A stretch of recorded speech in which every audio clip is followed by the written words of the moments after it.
എന്തൊക്കെ നമുക്ക് back bone ഉണ്ട് എന്ന് പറഞ്ഞാലും ആരൊക്കെ നമ്മുടെ അടുത്ത് സമാധാനിപ്പിക്കാനും നമ്മളെ പാമ്പർ ചെയ്യാനുണ്ടെന്ന് പറഞ്ഞാലും നമ്മൾക്ക് ഉള്ളില് ഒരാളുണ്ടെന്ന് വിശ്വസിക്കുന്ന ഒരാളാണ് ഞാൻ. അയാൾ ഓക്കെ ആയിരിക്കണം ആ ഒരു പറയുന്ന കാര്യങ്ങൾ അക്സെപ്റ്റ് ചെയ്യാനും അതനുസരിച്ച് പ്രവർത്തിക്കാനും ഒക്കെ. അതല്ലാതെ ആരെന്തൊക്കെ പറഞ്ഞാലും 24/7 ഇങ്ങനെ എപ്പോഴും പാമ്പർ ചെയ്യാനൊന്നും ആർക്കും പറ്റില്ല. തീർച്ചയായിട്ടും. അപ്പൊ ഡിസിഷൻ എടുക്കേണ്ടതും സ്വന്തമായിട്ട് തോന്നേണ്ടതും നമ്മൾ തന്നെയാണ്. പിന്നെ നമ്മൾക്ക് ഇങ്ങനെ ഇങ്ങനെ വീണ് കിടക്കാനുള്ള ഒരു ഓപ്ഷൻ എല്ലാവർക്കും ഉണ്ടായിന്ന് വരില്ല ചേച്ചി. നമ്മൾക്ക് ഓടി തന്നെ ആവണം എന്നുള്ളൊരു സിറ്റുവേഷൻ പലർക്കും ഉണ്ടാവും. അപ്പൊ നമ്മളിങ്ങനെ കിടന്നിട്ട് കാര്യമില്ല. ഞാൻ എപ്പോഴും പറയണ പോലെ നമുക്ക് 2 ഓപ്ഷനാണ്. ഒന്നെങ്കിൽ നമുക്ക് അങ്ങനെ കിടക്കാം, അല്ലെങ്കിൽ നമ്മൾക്ക് ഇങ്ങനെ കരഞ്ഞുകൊണ്ട് ഡിപ്രഷൻ ആയിട്ട് അങ്ങനെ കിടക്കാം. അതല്ലെങ്കിൽ നമ്മൾക്ക് പല കാര്യത്തിൽ എൻഗേജ് ചെയ്തിട്ട് നമുക്ക് മൂവ് ഫോർവേഡ് ചെയ്യാം. സോ ഞാൻ സെക്കൻഡ് ഓപ്ഷൻ ചൂസ് ചെയ്തു. അത് അങ്ങനെ മറ്റേ ഫസ്റ്റ് ഓപ്ഷനിൽ എത്ര ദിവസത്തോളം പോയിട്ടാണ് ഈ സെക്കൻഡിലേക്ക് എത്തിയത്? ഒരുപാട് സമയം എടുത്തു. ആക്ച്വലി ഭയങ്കര ഷോക്കായിരുന്നു. ആ ഒരു ഡിപ്രഷൻ സ്റ്റേജിൽ കൂടെ പോയിട്ടൊക്കെ തന്നെയാണ്. എല്ലാവരെയും പോലെ അല്ലേ ഞാൻ. അപ്പൊ ഒരുപാട് കരഞ്ഞിട്ടുണ്ടാവണം ആ ഒരു ഡിപ്രഷൻ സ്റ്റേറ്റ് എന്ന് പറയുമ്പോൾ.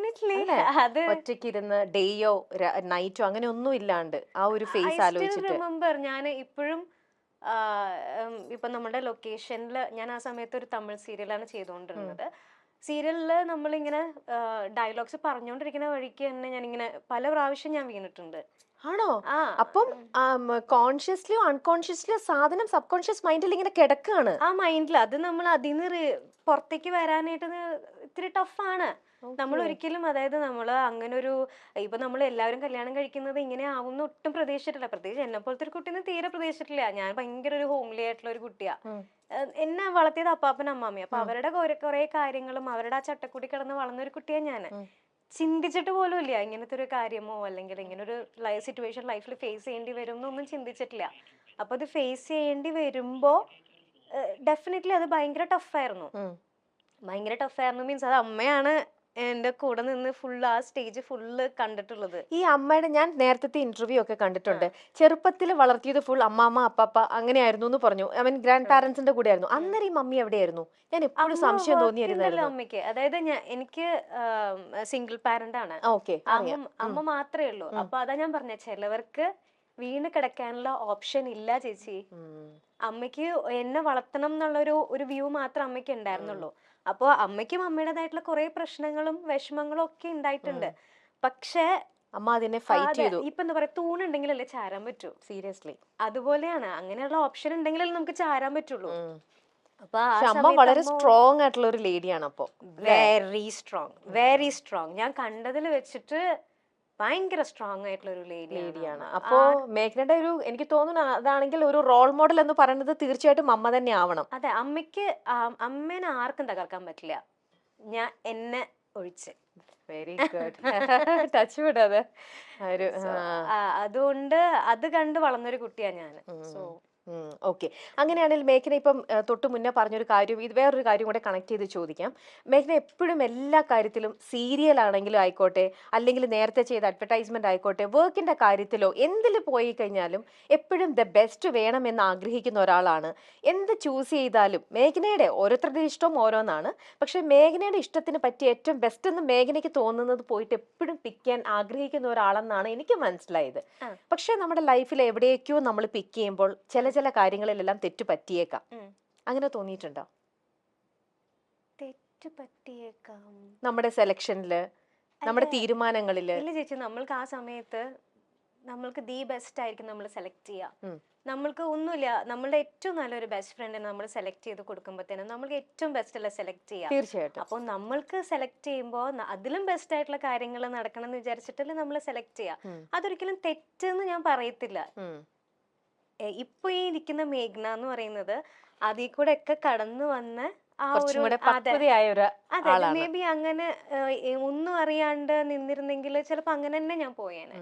അപ്പം എല്ലാം ഒന്നെങ്കിൽ ഒരു ലെസൺ ആയിരിക്കാം, അതല്ലെങ്കിൽ ഒരു മൊമെന്റ് ആയിരിക്കാം, അല്ലെങ്കിൽ ഒരു മെമ്മറി ആയിരിക്കാം. എന്തുവാണെങ്കിലും അത് ലൈഫിന്റെ ഒരു പാർട്ടല്ലേ ചേച്ചി. അതിനെനിക്ക് മിസ്റ്റേക്ക് എന്ന് പറയാൻ പറ്റില്ല.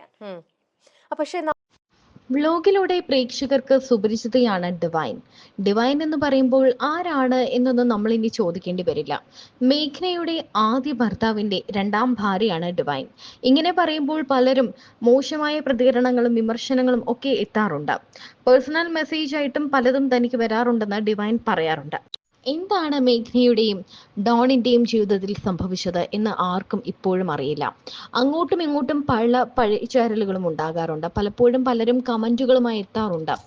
ആരാണ് തെറ്റുകാർ, ഇവരാണ് തെറ്റുകാർ എന്നൊക്കെ പറഞ്ഞുകൊണ്ട് പലരും പറയാറുണ്ട്. എന്നാൽ ഇപ്പോഴും ഇതുവരെയും മേഘ്ന ഇത്രയും ഇന്റർവ്യൂസ് ഒക്കെ കൊടുത്തിട്ട് പോലും ഇതുവരെയും തന്റെ ഭാഗത്താണോ അല്ലെങ്കിൽ ഭർത്താവിന്റെ ഭാഗത്താണോ തെറ്റെന്ന് ഇതുവരെയും പറഞ്ഞിട്ടില്ല.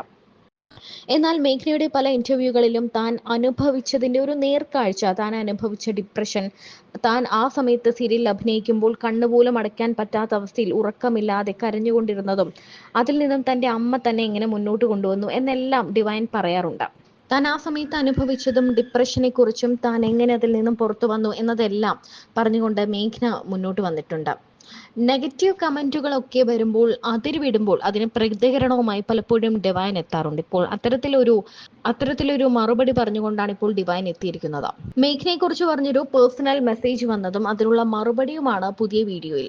മോശം കമന്റുകൾ കണ്ടാൽ അത് റിമൂവ് ചെയ്ത് വിടാറാണ് പതിവ്. റിക്വസ്റ്റുകളൊക്കെ നോക്കുന്നതിനിടയിലാണ് ഒരു പേഴ്സണൽ മെസ്സേജ് ശ്രദ്ധയിൽപ്പെടുന്നത്.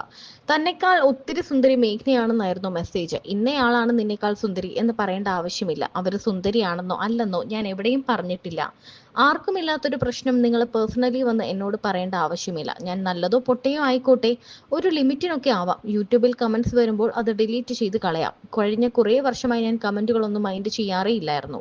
അപ്പോഴാണ് പേഴ്സണലി മെസ്സേജ് അയച്ച് പറയാൻ തുടങ്ങിയത്. നിങ്ങൾക്ക് എന്തെങ്കിലും പറയാനുണ്ടെങ്കിൽ സത്യസന്ധമായ അക്കൗണ്ടിൽ നിന്നും കമന്റ് ചെയ്യുക, അല്ലെങ്കിൽ മെസ്സേജ് ചെയ്യുക. അതിനുവേണ്ടി ഒരു ഫേക്ക് അക്കൗണ്ട് ഉണ്ടാക്കി അതിലൂടെ പറയുന്നതല്ല ധൈര്യശാലിയുടെ ലക്ഷണം. ഞാൻ റിപ്ലൈ കൊടുത്ത വഴിക്ക് അക്കൗണ്ട് റിമൂവ് ചെയ്തു എന്ന് തോന്നുന്നു. അത് എന്നെ ബ്ലോക്ക് ചെയ്തതാണോ എന്നും അറിയില്ല. ബ്ലോക്കാനേ വഴിയുള്ളൂ. ആർക്കും ഒരു കുഴപ്പവും ഇല്ലാതെ പോയിക്കൊണ്ടിരിക്കുന്നതിനിടയിൽ വന്ന് മാന്തി നോക്കുന്നത് അത്ര നല്ല കാര്യമല്ല. ഞങ്ങൾക്ക് വേണ്ടി സംസാരിക്കുന്ന ഒത്തിരി ആളുകളുണ്ട്. അവരൊന്നും ഇത് ഏറ്റെടുത്ത് വഴക്ക് വേണ്ടെന്ന് കരുതിയാണ് ഞാൻ സംസാരിക്കുന്നത്.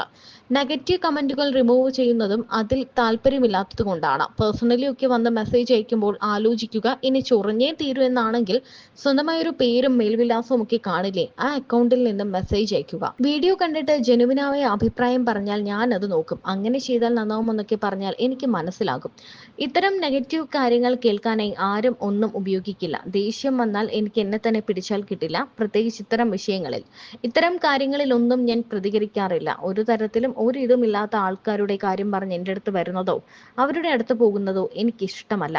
കാലങ്ങളായി ഞാൻ ഇതൊക്കെ വിട്ടതാണ്. പേഴ്സണൽ മെസ്സേജിലൂടെ വന്നപ്പോൾ പ്രതികരിക്കണമെന്ന് തോന്നി. ഒരു ലിമിറ്റിനൊക്കെ മതി. എന്തിനാണ് ആൾക്കാരെ വേദനിപ്പിക്കുന്നത്? നിങ്ങൾക്ക് ഇഷ്ടമുള്ളവരെ സപ്പോർട്ട് ചെയ്തോളൂ. ആരെയാണോ ഇഷ്ടം അവരെ ഫോളോ ചെയ്തോളൂ. ഞാൻ ഇവിടെ സന്തോഷത്തോടെ കഴിഞ്ഞോട്ടെ. എന്തിനാണ് ഇവിടെ വന്ന് ചൊറിയുന്നത്? ആരും കൊള്ളില്ലെന്ന് ഞാൻ പറഞ്ഞിട്ടില്ല. ഒരു മാന്യത കീപ്പ് ചെയ്യുക. എത്രത്തോളം വേദനിച്ചാണ് ഞാൻ ഈ വീഡിയോ ചെയ്യുന്നത് എന്ന് സ്ഥിരം കാണുന്നവർക്ക് മനസ്സിലാകും. നിങ്ങൾ സ്വന്തം കാര്യങ്ങൾ മാത്രം നോക്കിയാൽ മതി. ഇനി മേലാൽ മറ്റൊരാളുടെ കാര്യം പറഞ്ഞ് തനിക്ക് മെസ്സേജ് അയക്കരുത് എന്നൊരു വാർണിംഗും ഡിവൈൻ കൊടുക്കുന്നുണ്ട്. ഇപ്പോൾ 2 കുട്ടികളുമായി സന്തോഷത്തെ കുടുംബജീവിതം നയിക്കുകയാണ് ഡിവൈനും ഡോണും.